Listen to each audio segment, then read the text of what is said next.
যদি লাইফে একদম আমার চোখে চোখ রাখো যুবকরা, যদি তোমার গার্লফ্রেন্ডও ঠকায়, তোমার বন্ধু ঠকায়, যেই ঠকাক না কেন, তিনটা অ্যাডভাইস মনে রাখবা। যদি বলো কয়টা অ্যাডভাইস? নাম্বার ওয়ান, কেউ যদি তোমারে কখনো ঠকায়, তুমি আগেই বিশ্বাস করবে আমি ঠকি না, আমি জিতে গেছি আলহামদুলিল্লাহ। কারণ মানুষ যে মানুষকে ঠকায়, এর সবচেয়ে বড় মাধ্যম হচ্ছে মিথ্যে কথা, মিথ্যে আশ্বাস, মিথ্যে ছলনাময় ভালোবাসা। ছাঁকা খাইয়া যুবক বেকা হয়ে যায়, হ্যাঁ দিন যৌবন কিচ্ছু আর ভালো লাগে না। তো এই যে মানুষ তোমাকে ছ্যাঁকা দেয়, কষ্ট দেয়, প্রতারণা করে, এটা মিথ্যের মাধ্যমে মানুষ বেশি করে। হাদিস শোনেন, একবার রসুল করিম সাল্লাল্লাহু আলাইহি ওয়াসাল্লামকে একজন সাহাবী বলল, ইয়া রাসূলুল্লাহ, আপনার উম্মত কি জেনা করতে পারে? রসুল বললেন যে হ্যাঁ, মিস্টেকলি করে ফেলতে পারে, এই গুনাহটা হয়ে যেতে পারে। ইয়া রাসূলুল্লাহ, আপনার উম্মত কি সুদ খেতে পারে? রসুল বললেন হ্যাঁ, মিস্টেকলি খেতে পারে, ভুল করে গুনাহটা করতেও পারে। কিন্তু রসুল বললেন দেখো, আমার উম্মত একটা গুনাহ কখনো করতে পারে না। একটা গুনাহ যদি কোনো উম্মত করে, সেই উম্মত আমার উম্মত থাকবে না। সেটা কি? যে উম্মত মিথ্যে বলবে, সে উম্মত আমার উম্মত হতে পারে না। ঠিক কিনা বলেন?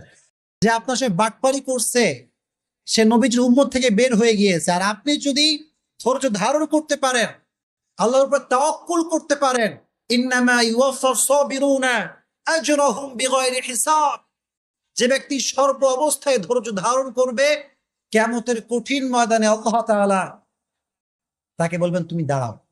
সব মজমা বসা, হঠাৎ করে আল্লাহ বলছে তোমরা কয়েকজন দাঁড়াও। তারা ভয় পেয়ে যাবে, আল্লাহ আমাদেরকে সবার মাঝে এক্সেপশনাল কেন তারা করাচ্ছে? আল্লাহ বলবে তোমরা যদি ধৈর্য ধারণ করেছো, আজকে বিনা হিসেবে জান্নাত চলে যাবে। নাম্বার টু অ্যাডভাইস হচ্ছে, যখনই ঠকবেন, কষ্ট পাবেন, আগেই পড়বেন আলহামদুলিল্লাহ। কেন আলহামদুলিল্লাহ? শুনো, হতাশ হবেন না। এই যে মানুষ আমাদেরকে ঠকায়, একটা উপকার হয় কি জানিস, আমার মানুষ কি চিনতে পারে যে কোনটা ধোঁকাবাজ আর কোনটা ভালো মানুষ। এটা জীবনকে আরো সামনে এগিয়ে দেয়। মানে কখনো কখনো সামনে আগাবার জন্য এক কদম পিছু পা ফেলতে হয়। মিজানুর রহমান আজহারি বলেছিল, আধারে ভয় পেও না, আলো আছে আড়ালে, অন্ধকার পালিয়ে যাবে তুমি উঠে দাঁড়ালে। আমিও সেই কণ্ঠে কণ্ঠ মিলিয়ে বলতে চাই, যুবক, ছ্যাঁকা খেয়ে ব্যাকা হয়ে যাও না, শক্ত হয়ে দাঁড়াও, শপথ গ্রহণ করো, এস্টাবলিশ হয়ে দেখাও। আর যে মানুষ তোমাকে ধোঁকা দিচ্ছে, আগামীকাল সে আফসোস করতে করতে মরবে। এই জন্য যখন কেউ চিট করবে, পড়বা আলহামদুলিল্লাহ, পারা যাবে ইনশাআল্লাহ। এন্ড লাস্ট অ্যাডভাইস, যদি কখনো তোমাকে কেউ ঠকায়, মনে রাখবা যে মানুষকে ঠকায়, সে তার লাইফে সুখ খুঁজে পায় না। ঠিক না?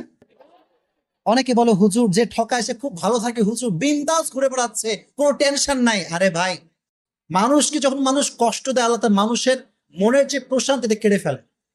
এই জন্য যে আপনাকে কষ্ট দিচ্ছে, সে আসলে জিতে নাই, সে হেরে গেছে। জিতছে না, হারছে। এই জন্য সবসময় যত দুঃখ আসুক, যত কষ্ট আসুক, সবসময় পড়বেন আলহামদুলিল্লাহ। ওয়ালাসাউফা ইউতিকা রাব্বুকা ফাতারদা।